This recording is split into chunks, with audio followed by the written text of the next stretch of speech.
Let's solve this. Basic algebra would tell us to divide both sides by 2. Cosine of some x equals -1/2. So you're looking on your rusty trusty calculator. What's x going to be? Where is the cosine of some angle going to be -1/2? Using all students take calculus, the cosine could be negative in quadrant 2 or quadrant 3.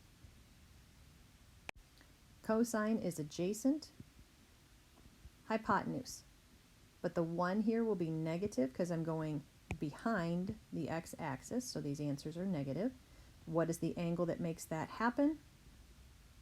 If you remember your ratios or you do Pythagorean theorem, you're going to get a radical 3. What's across from the radical 3 is going to give you a reference angle of 60 and an angle of 120. Performing the same process in quadrant 3, cosine is 1/2. Here I have, again, a negative x. I still have a reference angle of 60 degrees. Now I can think of this as 180 plus 60 more, also known as 240.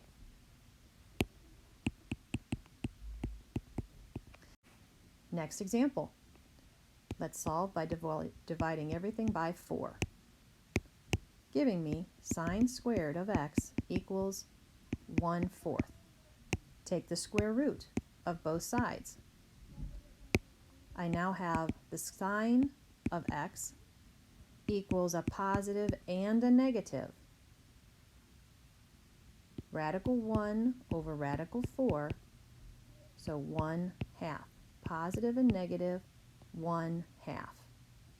We still need to solve for x. So where is the sine going to be positive 1/2? That would be at 30 degrees. Or could be over here. Positive 1/2, reference angle of 30, and I would have 150 degrees.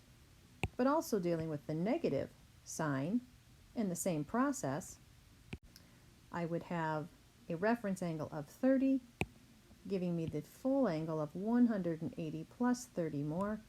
Total is 210. And in quadrant 4, same process again, a 30-degree reference angle for a sine that's -1, hypotenuse of 2. That would be a total of 330 degrees. Here they start to get a little more difficult, and your answer must fit into a certain range. When I look at this equation, I don't see anything jumping at me. However, if I use my algebraic methods, I know that I can square both sides. And when I distribute, I get sine squared plus sine times cosine plus sine times cosine plus cosine squared from the FOIL method. Cosine, cosine, sine, cosine, cosine. Also known as 2 sine x cosine x from the combination of like terms plus cosine squared. But I remember that sine squared plus cosine squared is the same thing as 1. Now I have something I can start to work with. Subtract 1 from both sides, and you get 2 sine of x cosine of x equals 0. Divide both sides by 2 to get rid of the coefficient. And now I'm left with sine of x times the cosine of x equals 0. So where will that happen? It'll happen wherever the sine of x equals 0. It'll also happen wherever the cosine of x equals 0. Because if these equal 0, anything times 0 would equal 0.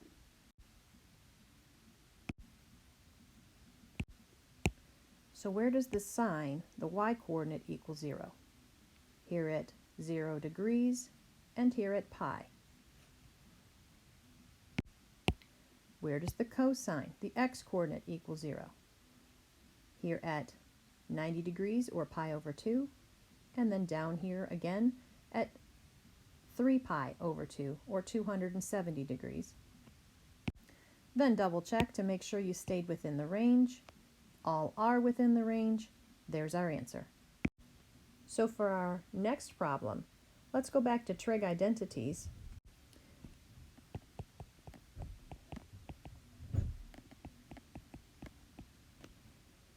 And let's change the way the first thing looks.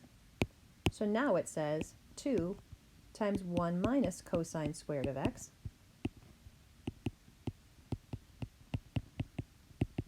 distribute 2 minus 2 cosine squared of x plus 3 cosine of x minus 3. Combine some like terms with the 2 and the minus 3. And I have minus 2 cosine squared of x plus 3 cosine of x minus 1. I'm going to change the way this looks by factoring out a negative 1 from everything. So now I have negative 1 times 2 cosine squared of x minus 3 cosine of x plus 1. If I divide everything by negative 1, these cancel, and 0 divided by anything is 0, leaving me with this, which is factorable. What are the factors of 2? 2 and 1. What are the factors of cosine squared? Cosine and cosine. What are the factors of 1? 1 and 1. So that when I multiply those ones together, I get a positive. So they're both going to be positive or both be negative. Check here, they're both negative. Now I'd use the zero product principle from algebra class to solve these.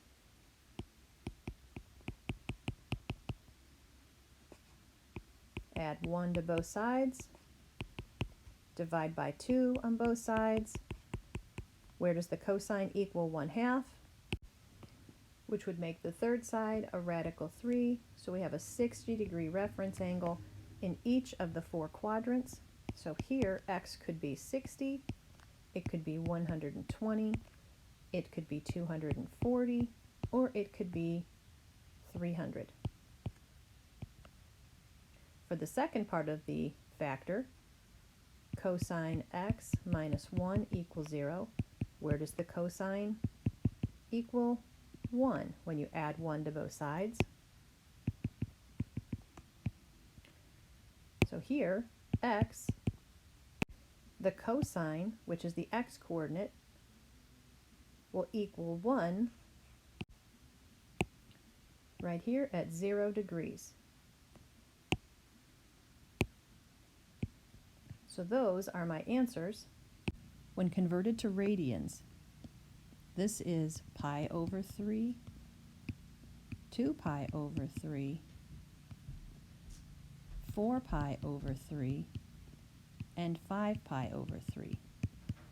When I map them out, give this one a try, and then press play to see if you got it right. Though I will give you the hint. Change the sign of 2x, then factor this by grouping, which you may need to Google to remember how to do it from Algebra 2 class.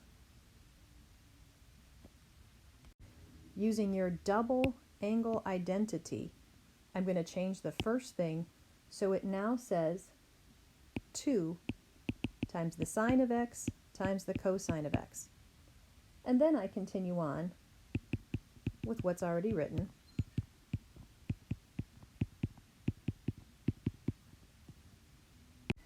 If I use my concept of factoring by grouping for the first 2 things that are listed, here and here, I'm going to factor out the common element of sine.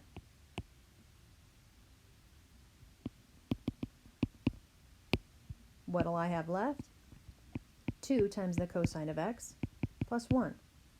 And then I will continue writing out what's there.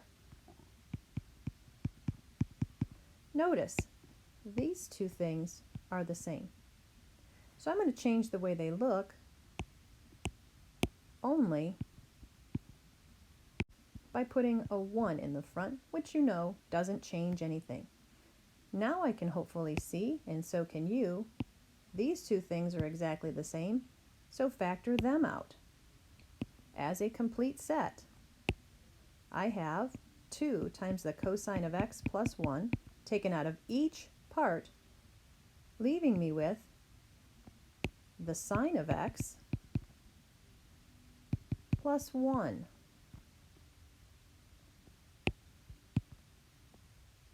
That equals 0.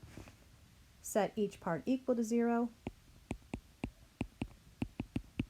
and solve. So I'm going to subtract 1 from both sides. I'm going to divide by 2 on both sides. Where is the cosine? Equal to negative 1/2. Using all students, take calculus one more time. I need a negative cosine. So I've got to work in quadrant 2, where the cosine could be negative, negative 1/2, giving me a reference angle of 60 degrees and an actual angle of 120 from here to here.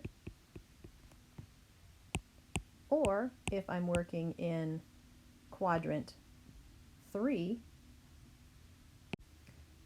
my cosine is still negative 1/2, but now my angle becomes 180 plus the reference angle of 60,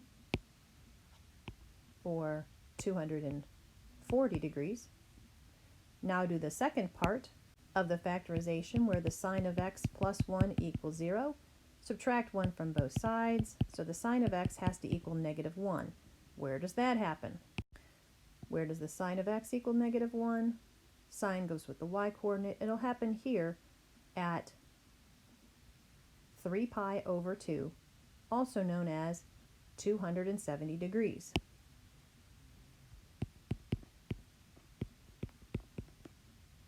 Where are our answers? They fall at 120, 240, and 270. Did those fit into this range? Yes, though they probably should be put in radians.